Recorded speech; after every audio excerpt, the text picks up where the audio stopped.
What is up, everybody? I'm back on another video. MC JAYDAYOUNGAN shot, OPPS in home invasion, birthday party shooting, one dead. See into it. Is in some trouble again. Police are looking to tie him to a birthday party shooting that left one person dead. Here's the wild story. JAYDAYOUNGAN is a rapper from Bogalusa, Louisiana, known for tracks like 23 Island, Elimination, and OPPS. The rapper came up in the late 2010s after stacking up millions of plays on SoundCloud. He dropped his debut project, Roughway, which started to gain some attention in the area. The track Interstate from that project blew up pretty quickly and reached over 4 million views in under a week. Did y'all like his music? Cause bro, I did not like it, bro. I'm gonna keep it a sec, bro. He used so much auto-tune, bro. It sound like you listen to a robot, bro. Like, I don't know how people used to listen to that, bro. I ain't gonna lie, God. He followed up with another mixtape called The Real Jumpman 23, followed by Wake Up and Taking Off. His breakout hit, Elimination, would be released in 2018, which was featured on his fourth mixtape, 23. He's continued to drop music at a fast pace and released 4 more mixtapes by the end of 2019, each doing bigger and bigger numbers on streaming services. He's one of the hottest young artists coming out of Louisiana and was inspired by rappers like Lil Boosie, Kevin Gates, and Chief Keef. But being a street rapper from a wild state like Louisiana, JAYDAYOUNGAN has faced a lot of legal problems since blowing up. On May 11, 2019, he was arrested and charged with felony possession of a controlled substance without a prescription.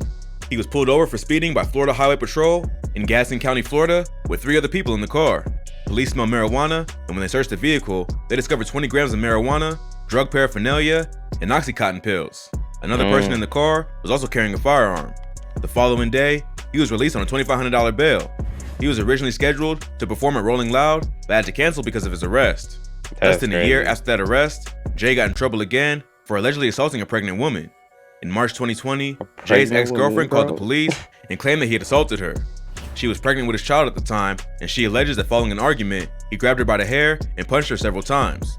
She also says that he choked her until she almost lost consciousness. Bro, I'm not trying to laugh, but cause you know what I'm saying, I'm a W, bro. I've been telling y'all this, bro. I'm a W feminist, bro. That's crazy.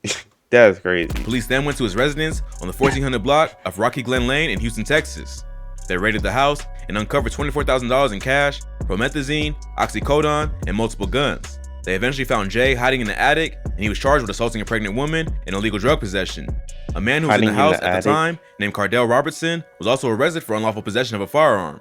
Jay was given a $20,000 bail, which he quickly posted, while Robertson's bail was only $100. His baby mother would eventually release photos of her bruises during a fight on Twitter with female rapper Cuban Doll. It's not clear how the beef between her and Cuban Doll started, but she tagged her in the caption, "This what I'm blackmailing them on? This what the little joke was about on live," under pictures of herself with a black eye and marks on her neck and stomach. But despite the alleged attack, she and Jay seemed to make up not long after. They would be arrested together, along with 5 others, just a few weeks later in April 2020. Authorities raided their Airbnb in Georgia and found several bottles of codeine cough syrup, Oxycontin pills, 11 firearms, and $2,949 in cash. They were arrested on charges that included narcotics possession. Yeah, it looked like, crackhead, bro. That's what it looked like, bro. Tampering with evidence and possession of a weapon. If that wasn't bad enough, Jay would be arrested a second time for domestic violence after an incident that went down in October 2020. He was arrested on a fugitive warrant near Columns Drive in Cobb County, Georgia, for allegedly attacking his girlfriend again. The police report states that he punched, pushed, and grabbed the victim, leaving visible marks and scars.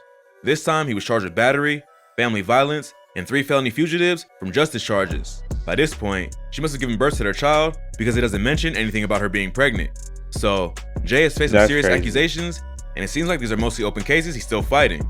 To make matters worse, it's now being reported that Jay was arrested again, this time for being an accessory to second-degree murder. In late September, Jay posted a video to Instagram showing himself getting arrested with the caption, "I only want to change my city, not be framed in it. Judgment of unreliable resources ain't right. I'm an artist, not a statistic." At first, rumors were going around that the rapper was being arrested for a home invasion on a former gang rival that was retaliation for the death of a close friend. Jay allegedly went into the home, shot 2 individuals, and stole 2 loaded guns and other stuff. But so far, this rumor is unconfirmed. More information later came out that revealed that the rapper was being arrested for tampering with evidence after a murder that took place in Louisiana in August 2020. The murder took place at a birthday party for a Louisiana woman named Big Ray. It was her 27th birthday, and she hired a few local club promoters to help her get the word out about the event. The party took place on August 8th in Roseland, Louisiana, and there were over 100 people in attendance. Around 7:30 p.m., a group of men pulled out automatic weapons that looked like AK-47s and started firing shots at the crowd. 3 people ended up getting That's shot, crazy. and 1 would pass away. The victim who lost her life was a 21-year-old woman named Zion Hutchinson from Buffalo, New York, who stayed in Baton Rouge. A few days later, 2 suspects would be arrested. 30-year-old Brandon Perry and 23-year-old Tommy Diamond were arrested and charged with second-degree murder and 2 counts of attempted murder. Another man would also be arrested in connection with the party, but not for being a shooter. Craig Brown, who was one of the club promoters that helped plan the event. He would be arrested for possession of illegal drugs with intent to distribute, negligent homicide, and 2 counts of negligent injury.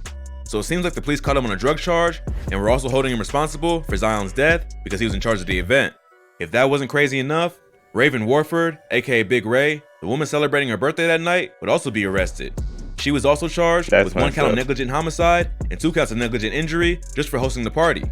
She later turned herself into police on September 8, 2020. A 19-year-old named Jalen Mitchell would be arrested in Houston, Texas, just a few weeks after the shooting. He was accused of being the 3rd shooter and was charged with 1 count of second-degree murder and 2 counts of attempted murder. Finally, a 6th suspect named Raheem Arnold was arrested in Montana and accused of being the 4th shooter, getting hit with 1 count of murder and 2 attempted murders as well. There's been a lot of confusion about this case, and many have criticized the police for arresting the wrong people. Louisiana is a state known to have a corrupt justice system, and many have accused the cops of targeting the wrong people in this case. The fact that they are holding Big Ray and the promoter responsible for a death they seemingly had nothing to do with just for hosting the event does seem suspicious. Unless maybe there's more to the story that hasn't been made available to the public. Now, a year later, JAYDAYOUNGAN is somehow being tied into the case, but not as a shooter. He's being charged with accessory to second-degree murder and obstruction of justice after the fact, which means police believe that he somehow helped the killers flee the scene or cover up evidence by disposing of a murder weapon or intimidating a witness. There's not a whole lot of information available on the case to suggest why Jay was charged over a year after all the other suspects or what ties he has to the alleged shooters. The rapper was released on a $175,000 bond before the news even broke on social media, and Jay has not made a public statement about the case other than his original Instagram post. The whole thing does seem a bit sketchy. The police already arrested 2 people who seemingly had nothing to do with the shooting, other than hosting the event. Now they're pulling a random rapper into the case with little evidence to suggest that he was involved. Unless someone's snitching, it seems like the police are just arresting whoever they can to get someone to talk because they have no other leads. What's also crazy is that his bail was set at such a high amount just for tampering with evidence. When he allegedly assaulted his pregnant girlfriend, the bail was only $20,000, and now he's being forced to put up almost 10 times that just for tampering with evidence.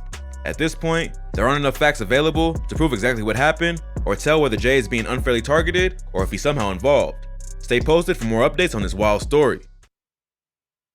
And you end the video off like that? No outro? Oh, okay. Well, you know what I'm saying? That's the end of this video, bro. You know what I'm saying? Like, comment, subscribe. We out, bro.